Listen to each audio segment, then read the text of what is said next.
आज भी हम सिंधु सभ्यता पर बात करेंगे। कल हमने सिंधु सभ्यता कैसे हमारे सामने आई, सिंधु सभ्यता की कैसे खोज हुई, निरंतर आगे बढ़ी और सिंधु सभ्यता कहाँ तक विस्तारित हुई, इस पर चर्चा की थी। आज हम सिंधु सभ्यता के समय, सिंधु सभ्यता का काल, सिंधु सभ्यता किस समय रही, उसका काल क्या रहा, इस बात पर और सिंधु सभ्यता की विशेषता जो थी उन पे चर्चा करेंगे। तो जब हम सिंधु सभ्यता के समय पर बात करते हैं या समय का निर्धारण करते हैं, तो सिंधु सभ्यता के कालक्रम में विद्वानों में भारी मतभेद है और अलग अलग विद्वान ने सिंधु सभ्यता का अलग अलग समय या काल निर्धारित किया है। जहाँ बुली, हॉल, गॉर्डन चाइल्ड और ब्रेक जो हैं वो सिंधु सभ्यता को विश्व की नदी घाटी सभ्यताओं में सबसे प्राचीन और प्रारंभिक मानते हैं। सन जॉन मार्शल की अगर हम बात करें तो वो सिंधु सभ्यता का जो काल है वो अवशेषों के आधार पर और सभ्यताओं के साथ समानता के साक्ष्य के आधार पर इसका काल जो है वो 3250 से 2750 ईस्वी पूर्व निर्धारित करते हैं। राधा कुमुद मुखर्जी जो हैं वो इस मत का खंडन करते हैं और वो कहते हैं कि इस सभ्यता का प्रारंभ जो है वो 3250 ईस्वी पूर्व से बहुत पहले हुआ होगा। वहीं के.एन. शास्त्री और राजबली पांडेय जो हैं वो भी यही कहते हैं कि सिंधु सभ्यता का जो काल है, समय है, वो 4000 वर्ष ईस्वी पूर्व से भी पुराना है। और डॉक्टर राजबली पांडेय जो हैं वो तो अपने इस मत के समर्थन में कहते हैं कि यहाँ की खुदाई, जब हमें साक्ष्य मिले खुदाई में, उसके आधार पर हमें ये जानकारी मिलती है कि जल के धरातल तक प्राचीन नगरों के खंडर जो हैं वो अगर एक स्तर से दूसरे स्तर पर देखें, जो कि सिंधु सभ्यता में आप देखिए 7 लेयर में मिले हैं, 7 स्तर में मिले हैं। तो अगर हम एक स्तर से दूसरे स्तर में जाएं तो एक नगर को बसने में और उजड़ने में कम से कम 500 वर्ष का समय तो लगा ही होगा। और 7 लेयर को बसने और विकसित होने में और उजड़ने में हम अगर 500 वर्ष माने एक का, तो 3500 वर्ष तो वैसे ही लग गए। और इसके नीचे का जो स्तर है वहाँ पे जो अवशेष मिले हैं वो भी बिल्कुल एक तरह से विकसित है। वो ऐसे लग रहा है कि यहाँ पे पूर्व सभ्यता विकसित हो चुकी थी। तो हो सकता है अगर पानी बीच में बाधा न डालता तो हम और अगर खुदाई करते तो हमें और लेयर मिल जाती। तो इसलिए सिंधु सभ्यता कम से कम 4000 ईस्वी पूर्व से पहले आ चुकी थी। इसी तरह से सिंधु सभ्यता के बलूचिस्तान, मकरान में जो साक्ष्य मिले उनके आधार पर भी सिंधु सभ्यता का काल जो है वो 4000 ईस्वी पूर्व ठहरता है। डॉक्टर राधाकृष्ण जो हैं वो इस सभ्यता का जो काल है वो 3500 ईस्वी पूर्व से 2250 ईस्वी पूर्व के मध्य रखते हैं। वहीं मोर्टिमर व्हीलर जो हैं वो 2500 ईस्वी पूर्व से 15 ईस्वी पूर्व के बीच रखते हैं। फ्रैंकफर्ट जो हैं वो 2800 ईस्वी पूर्व मानते हैं। डॉक्टर फबरी जो हैं वो 2800 से 2500 ईस्वी पूर्व मानते हैं। तो बहुत सारे विद्वान अपने अलग अलग मत जो हैं वो इसके काल के संबंध में, इसके समय के संबंध में देते हैं। लेकिन हम अगर नवीनतम खोजों पर जाएं, कार्बन डेटा जो प्रणाली है, कार्बन 14 परीक्षण प्रणाली जिसे कहा जाता है, उस पर अगर हम जाएं तो सिंधु सभ्यता का जो काल निकल कर आया है, समय जो निकल कर आया है, वो है 2400 ईस्वी पूर्व से 1750 ईस्वी पूर्व। तो और फ्रैंकफर्ट जो हैं वो ये कहते हैं कि यह बिना किसी संदेह के निर्धारित हो चुका है कि भारत ने एक ऐसी संस्कृति के निर्माण में अपनी भूमिका अदा की जिसने यूनानियों के पहले इस विश्व को सभ्य बनाया। अगर हम ये काल भी माने तो सिंधु सभ्यता के काल में आपको अलग अलग विद्वान के मत देते हुए लास्ट में आपको विज्ञान कार्बन डेटा प्रणाली का जो माना गया है 2400 ईस्वी पूर्व से 1750 ईस्वी पूर्व, ये बताना है अगर एग्जाम में पूछा जाता है। लेकिन आज भी इसका काल जो है वो विवाद का विषय है। अब सिंधु सभ्यता की विशेषताएं देखिए। सिंधु सभ्यता के जो अवशेष मिले, उन अवशेषों के आधार पर ही हम सिंधु सभ्यता की विशेषताएं निकाल रहे हैं।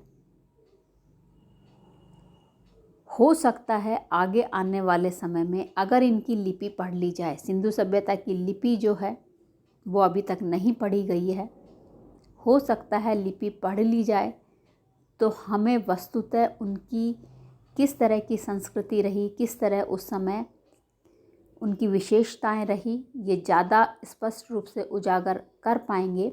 लेकिन आज जो माना जाता है अवशेषों के आधार पर, उसमें हमें सिंधु सभ्यता के समाज के बारे में भी जानकारी मिलती है, अर्थ के बारे में भी, राजनीति के बारे में भी।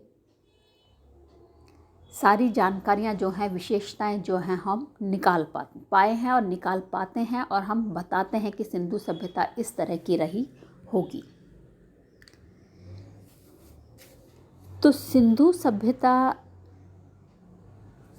की विशेषता की जब हम बात करते हैं तो सबसे पहले तो जो साक्ष्य मिले उसके आधार पर हम मोटी मोटी ये विशेषता निकाल पाते हैं कि सिंधु सभ्यता पूरी एक तरह एक नगर बसा हुआ मिला है, कि उस समय में नगर निर्माण कैसा, समाज, अर्थ, धर्म, ये तो हम लेंगे अवशेषों के आधार पर बाद में।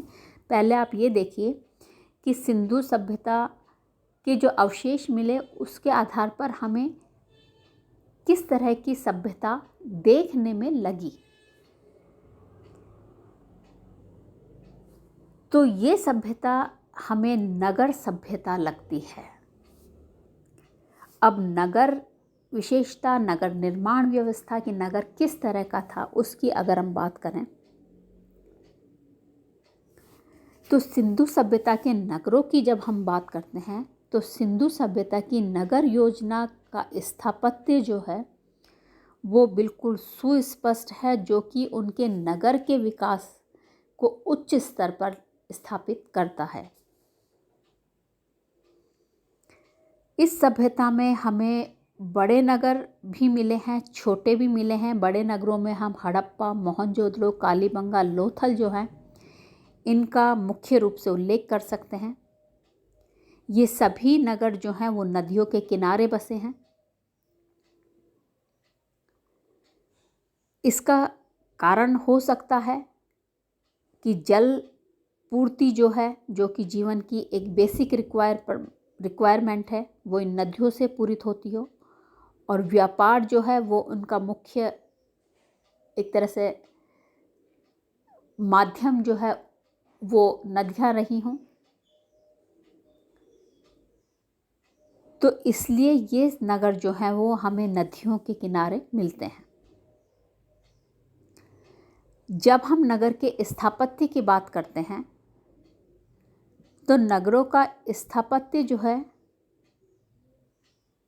उनकी योजना, समानता और व्यवस्था को देखकर ऐसा लगता है कि सिंधु सभ्यता के वासी जो हैं वो नगरों का निर्माण पहले योजना बनाकर करते थे, और योजना बनाने वाले जो हैं वो नगर रचना शास्त्र या इंजीनियर्स, आज के लैंग्वेज में हम कहें तो वो बहुत अनुभवी रहे होंगे। अर्नेस्ट मैके ने कहा है कि मोहनजोदड़ो के अवशेषों का निरीक्षण करने के बाद ऐसा लगा कि इस उजड़े नगर के अवशेषों में प्रवेश करते समय वह लंकाशायर के किसी आधुनिक व्यापारी नगर के ध्वंसावशेषों से घिरा हुआ हो। इन नदियों के नगर की सुरक्षा करने के लिए बांधों जैसी व्यवस्था भी हमें दिखती है।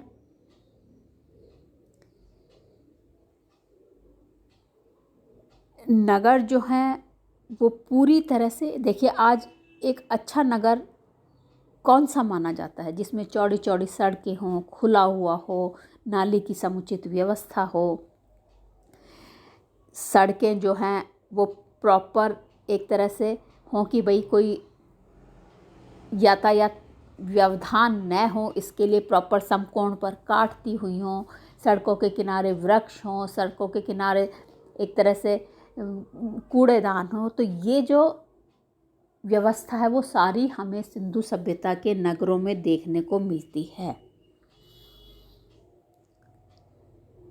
और यही व्यवस्था सिंधु सभ्यता की नगर योजना को उत्कृष्ट, सुव्यवस्थित, सुसंवर्धित रूप प्रदान करती है।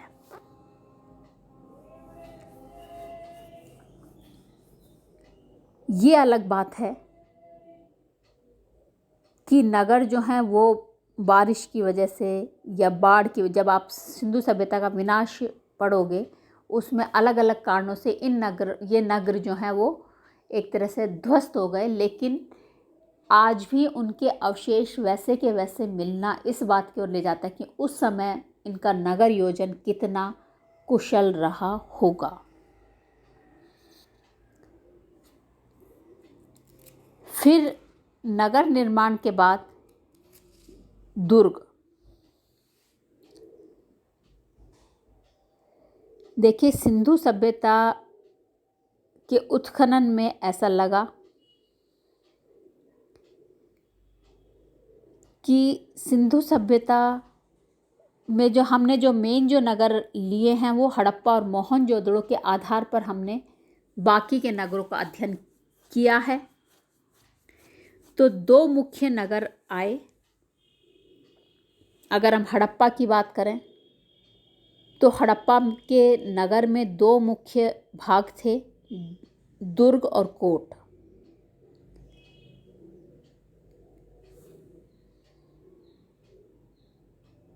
दुर्ग, गढ़ी या कोट, एक तो ये भाग था जो कि थोड़ी ऊंचाई पर था, और ये माना जाता है कि यहाँ पर नगर रक्षक अधिकारी रहा करते होंगे, और निचला जो शहर था वो था बस्ती, जहाँ पर ये रिहायशी मकान रहे होंगे। ये जो बस्ती का जो हिस्सा था वो आयताकार बनाया जाता था,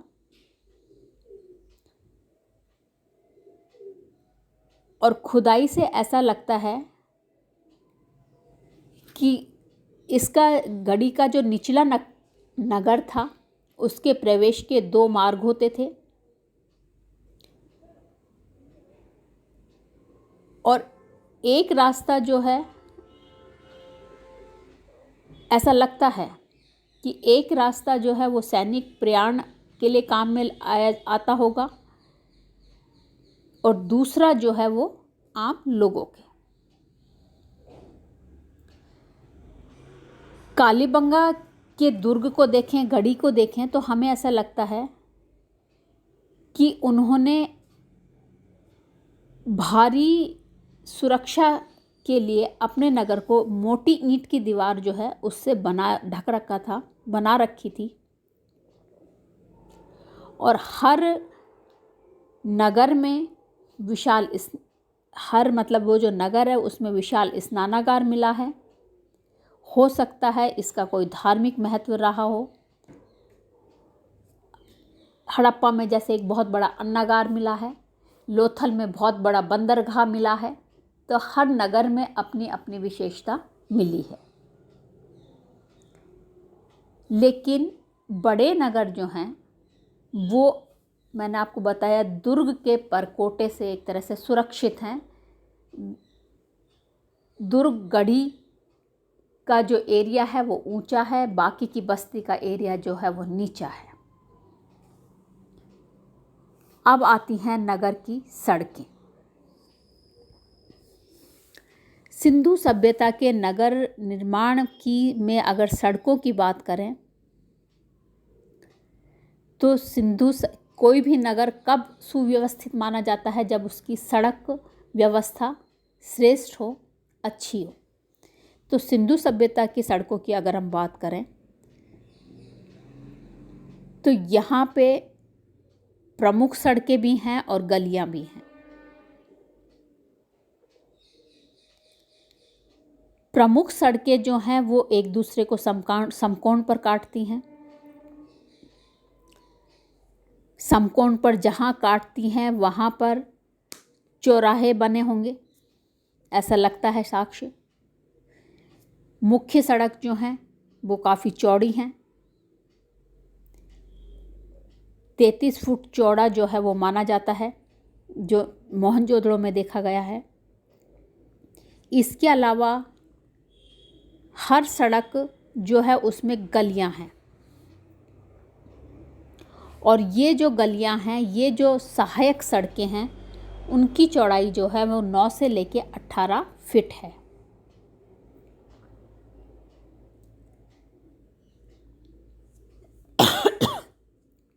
सड़क के दोनों तरफ मिट्टी के पात्र हैं, जो कि ऐसा लग रहा है कि ये कूड़ादान रहे होंगे। कुछ जगह सड़कों के किनारे गड्ढे खोदे हुए हैं। तो यहाँ ये माना जाता है कि ये गड्ढे जो हैं वो कूड़ादान यहाँ पे नियमित रूप से फेंकने की व्यवस्था रही होगी। हर सड़क जो है उसके किनारे किनारे नालियाँ बनी हुई हैं। नालियों में भी आप देखिए, जैसे मेन नाली जो है वो ऊंची होगी, फिर नीची होंगी, फिर ताकि पानी जो है वो निकलता जाए। तो वो प्रॉपर व्यवस्था जो है वो हमें सिंधु सभ्यता में प्रॉपर नालियों का जाल एक तरह से बिछा हुआ दिखता है, जिससे ये पता पड़ता है कि जल निकास की व्यवस्था सिंधु सभ्यता में सुव्यवस्थित थी।